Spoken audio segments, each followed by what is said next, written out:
Embroidery stabilisers are an important part of your embroidery because they help to give you a good result.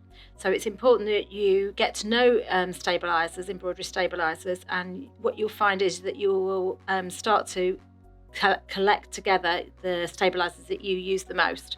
There are 3 groups of stabilisers: water soluble, tear away and cut away stabilisers.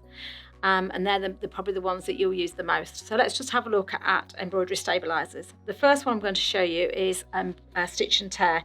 This is a tear away stabiliser, and it's probably the cheapest and the one that you'll use the most. So when you it just tears away when you've finished embroidering, it just tears away. So when you've done your embroidery, it's on the back of your embroidery, and you'll just tear it away, and it will just tear, and you'll just tear the excess away.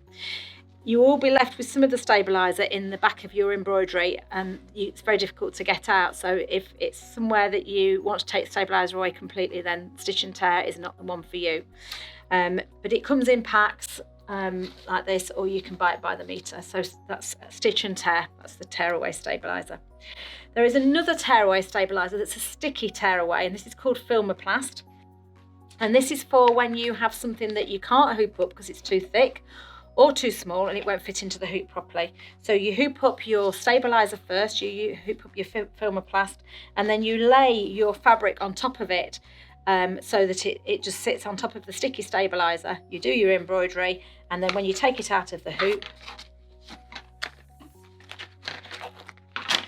again it tears away. So it just tears away from around your embroidery and you're left with it. So if you've got something like a pocket, or you've got something like a denim jacket that is difficult to get into the hoop, or you've got something like toweling that's difficult to get into the hoop, what happens with toweling is it marks when the hoop's sitting on it, so you don't really want to hoop it up, you want to lay it on. So if you're doing something like that, then I would recommend that you use a sticky stabiliser. So Filmoplast is probably the better one to look at.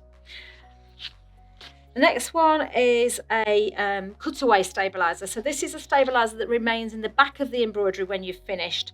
So it stabilises the embroidery. So this is very stretchy knit. Just show you how stretchy it is. So this is a really stretchy knit fabric. So if you don't stabilise this enough, then what will happen is the stabiliser and the fabric will just part company. You'll get a lot of distorting of your embroidery because it won't hold it firmly. So this is an iron-on cutaway called Polymesh that you iron onto the back of your fabric. And if you look at where it's embroidered, it's completely solid, it won't move, there's hardly any stretch in there at all. So it's stabilising your fabric really well. If I turn it over, you'll see that your embroidery is on the back.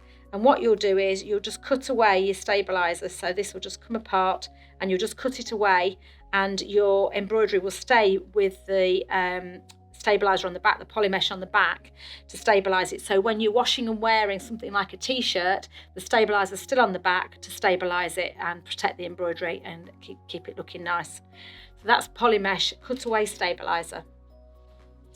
The next one to look at is a wash away stabiliser. So this is a water soluble stabiliser. So this has been put on the back of a towel because you don't want any stabiliser on the back of the towel when you've finished. So on the top we've got Solvy, which is a water soluble film, and this stops the embroidery sinking down into the toweling and the toweling loops coming through the embroidery, so it keeps the embroidery sitting above the toweling.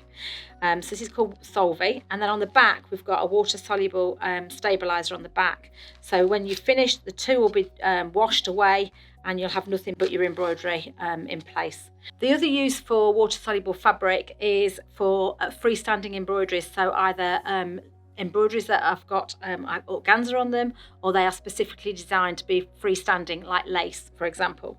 So if you just have a look at this butterfly has got organza on it. So it's been done on water soluble fabric with organza, and then it's been dissolved away afterwards. So there's nothing on the back of it. If you were to do that onto something like the stitch and tear stabiliser, you'd be left with your stabiliser in the back and it wouldn't look as nice. The other thing you can use it for as well is water soluble fabric is for lace. So this is a standalone specifically designed for lace. So you would hoop up the water soluble fabric, stitch out your design, and then dissolve it away, and you'd be left with your lace lace flower or your lace embellishment here. That is water soluble fabric.